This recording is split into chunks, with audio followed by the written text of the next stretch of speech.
Burada məsələ bu dilləri müzakirə etmişdi. İnsan nə qədər dil bilir, o heç bunu müzakirə eləmir. Müzakirə olmur. Məsələ kastadan gedir. Bizim cəmiyyətdə kasta var və bu ciddi bir kastadır. Mən də o təhsil illərini danışdı Seymur. Mən tamam başqa yerdə təhsil almışam, konservatoriyada. Orada ümumiyyətlə də mən Azərbaycan dilində olmurdu heç vaxt. Azərbaycan dili yox idi orada, indi də yoxdur. Söhbət ondan getmir. Niyə bəs narod? Bu saat mən sizə danışıram da Xədicə xanım. Demək, musiqiçilər içərisində özünün kastaları var. Ən aşağı kasta bu narodniklərdir. Belə olunur, tarixi şərait.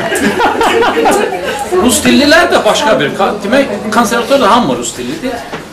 Limonovun qəribə bir sözü var, deyir ki, insan deyir, sosial varlıqdır.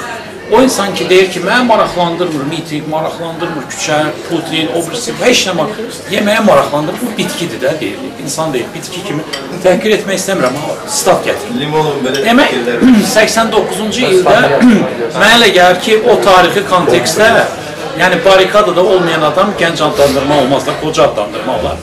Konservatoriyada cəmi 5-10 nəfər adam vardı ki, buna refleksiya verirdi, daxilən nəsə isə. Qalanlarının xəbəri yox idi, ümumiyyətlə küçədə nəsə baş verir, yoxsa yox. Çünki bunlar rus dilli idilər. Demirəm, bitki idilər, amma maraqlanmırdılar. Xəbərləri yox idi, Elçibəy kimdir, obrisi kimdir, bu kimdir, nə eləyir, nə o. Deyir ki, çuşqalar yığılır, nəsə səs-küy salırlar.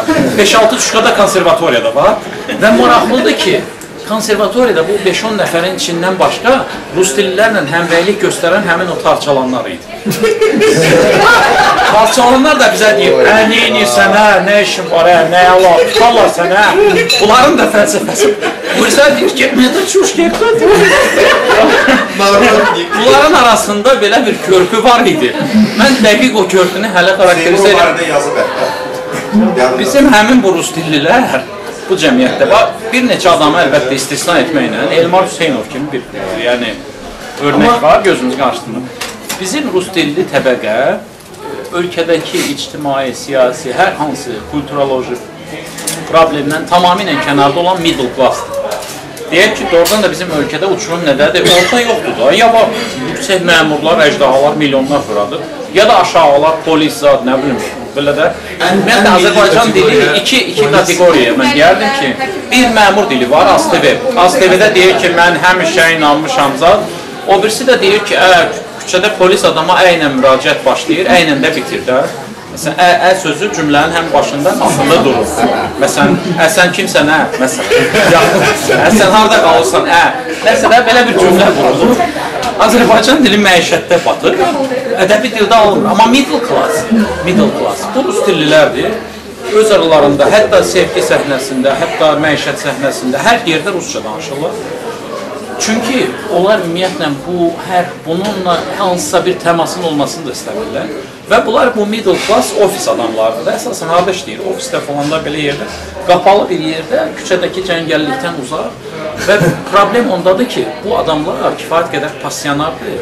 Bu adamlar ola bilər ki, istedadları da var və onlar bu cəmiyyətə inteqrasiya edilmir və bu cəmiyyət doğrudan da itirib, çox şey itirib. Məsələn, mən sizə bir şey deyim ki, bu 89-dan haradasa bir 2005-ə kimi bizim cəmiyyət çoxlu passionar qadın itirdi. Çünki səviyyəli qadın, məsələn, gördük ki, aləm dağılır, nə oldu, aləm dağılır, xarici bir adaqlı axtarırdı, belə deyək.